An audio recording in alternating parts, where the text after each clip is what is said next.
Hi everybody, this is Traci Cornelius and we are now on pregnancy week 30 and this is this week's vlog. So again, this one is going to be in two parts.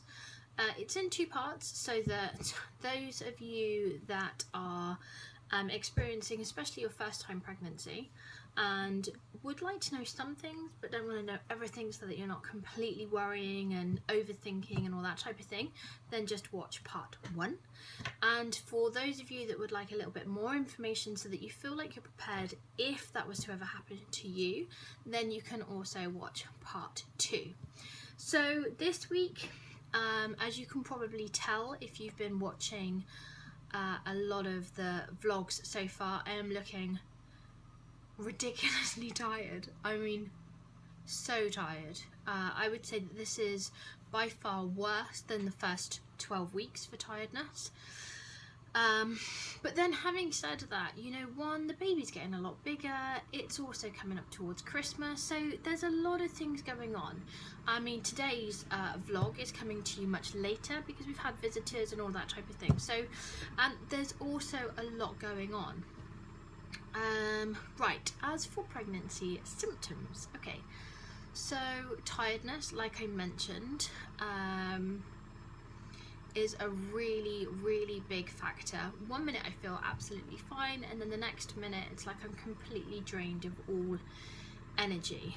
The movements are very profound, in fact so much so that I could tell, I could feel her head this morning. She is definitely still breech at the moment. It's not really an issue. At 30 weeks we've still got another 10 weeks for her to change or to move position. I think what usually happens with a breech baby is that if by week 36, so in 6 weeks time, if she is still breech, then they will try turning her around, but they wouldn't do that before then because there's still enough room for the baby to move and that type of thing, so they might go and do it naturally. So from 37 weeks you'll be full term, but it's usually around about week 40 that you will be welcoming your little bundle of joy into the world. And in my case, usually 40 plus, because they're usually late. So, like I said, tiredness tends to be an issue. Still experiencing Braxton Hicks. Now, a few weeks ago, I mentioned about the Braxton Hicks in one of the vlogs, and I said, you know, this time round it hadn't been painful whatsoever.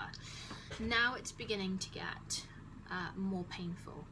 Now, this is one of those anomalies, I think, in some ways, because when you read all the information it will tell you that it's just tightenings of your tummy and it's just preparing your body and all of that type of thing, but it also says that they're not painful. Now, this is pregnancy number 5 for me, so I'm pretty sure I've experienced quite a lot. And I'd have to disagree, especially towards the latter part of pregnancy. I've had Braxton Hicks that are that strong that it's very difficult to actually tell the difference between Braxton Hicks and actually true labour. The only difference between me being able to tell between Braxton Hicks and real labour at the latter parts of pregnancy have been timings, and also things like changing position, having a bath, drinking cold water, those type of things. So like if there is a change in body temperature, if there's a change of position, then if it's Braxton Hicks you'll find that it will usually subside. If it's true labour, it will continue and you will have the same kind of pattern. So the Braxton Hicks that I'm experiencing at the moment still aren't hugely painful, but they are a bit more.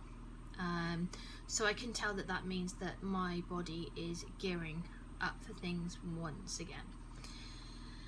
What else can I tell you for this week? Still got cramp. That's going to be one of those other things that's going to continue on. Obviously the baby is putting on quite a lot of weight in comparison to before, so you do tend to feel a lot heavier. You'll also find that during this stage that you can easily get out of breath. Even talking can make you sound a little bit breathless, those type of things. I've also still been experiencing a lot of sickness. As I explained in last week's vlog, the sickness can be one of two things. some people experience, like myself, going back to almost having morning sickness. Others, it will be the position of the baby pressing on your stomach and pushing up the acid and giving heartburn, and that also then causing sickness and all the rest of it. Just as I'm scratching my stomach, that's the other part. This week there has been a lot of increase in itchiness, especially around my stomach. I often find that happens when the baby is going through a growth spurt. It just seems to be where your stomach is stretching. I do tend to find that it's a lot more itchy, so adding creams or oil, that type of thing, tends to help alleviate it. Having a bath, all of those aspects will help. What else?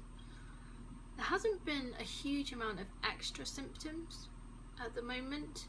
It's quite uncomfortable a lot of the time to try and sleep at the moment, because I also tend to carry my children back to back. There's a lot of pressure on my spine, which means that even when I'm sleeping, that tends to get a lot worse. The recommendation is that you try and sleep on your left hand side, especially from now onwards, due to the fact that the baby is getting so heavy. If you were to lie on your back, you are putting a lot more pressure on different blood vessels as well as nerves and, you know, all of those type of things, and it can put a lot more pressure on the body than you would like. So lying on your left hand side tends to help ease all of that, and will help ease any uncomfortable symptoms as well. Right, so the good parts about this week, you can see my stomach moving quite a lot, which means the girls again are getting a lot more involved within that, so that's something that they can enjoy. It always tends to freak Mark out a little bit. I always go, oh, the baby's moving, and he's like, ooh. And I can understand that, because sometimes I'm like, oh, that's really nice, and then sometimes I look at it and I'm like, oh no, that just seems so wrong. So there will be different emotions that go through, and emotions is another part to mention during this week. Also, probably because of the tiredness as well, I'm feeling a lot more emotional than normal, so that means that I can cry at the most stupid adverts. You know, like the happy ones. I can cry at parts where I think it's sad. I literally just cry at the drop of a hat, and that's not really part of my normal personality whatsoever, so I know that that's most certainly hormonal. Really, that's kind of it for this week, apart from the mass emotional state that I seem to be going through at the moment. I got to the stage where, even though this will be my 5th child and the 4th of the younger ones, I will have four and under, I just suddenly have seemed to have got to the point where I'm going, oh my gosh, 10 weeks and she's going to be here. I mean, technically it could be from 7 onwards, and having this mass panic of, well, what do I need? What do we need to get? And what am I meant to be preparing, and all of those type of things, almost as if I don't know what it takes for a newborn. And of course I know, but that's the hormonal and the emotional part kind of kicking in.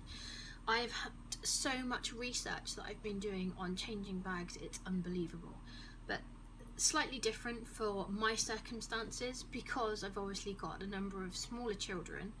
I will need to have a larger bag to make sure that I can accommodate the newborn baby's needs, as well as Alina's needs, who will be about 17-18 months by that time, but also making sure that I have drinks and snacks for the other children as well. I mean, that's like 4 lots of drink, basically.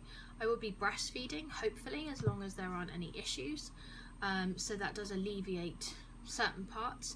But yeah, it just basically means that every time I leave the house, it'd be like taking a small suitcase. So I've been doing a lot of research on that, because the other part is that when you had more than one child, you realise that actually you don't need half of the things that are suggested, and then it becomes a bit of a waste of money, and I don't really like doing that. It's a bit of a bugbear of mine. So yeah, the panic part has definitely crept in, and that's also keeping me awake. You'd be surprised at the crazy things I think of, like, am I going to feed the baby in our bed in the middle of the night, or am I going to get a chair so that I'm not disturbing Mark so that he can still work, and all of those type of things. Although, to be fair, he never wakes up. I don't know what happens with men, but they just seem to be able to block it out and sleep through it. Either that, or it's a very good ploy so that they never get up. So yes, that would be the emotional state for this week. So the bump. As you can see, still very low down. That's because of being in the breech position, but definitely filling out a lot more in this area. I'm finding that bending down is a lot more difficult at the moment. But you know, she's growing really well, and that makes me very happy. Yeah, so that's kind of where we're at the moment. I look forward to speaking to you in part 2 if you want to find out some more information, again leading on from last week's vlog. And I will speak to you guys again next week. Alright, take care. Bye!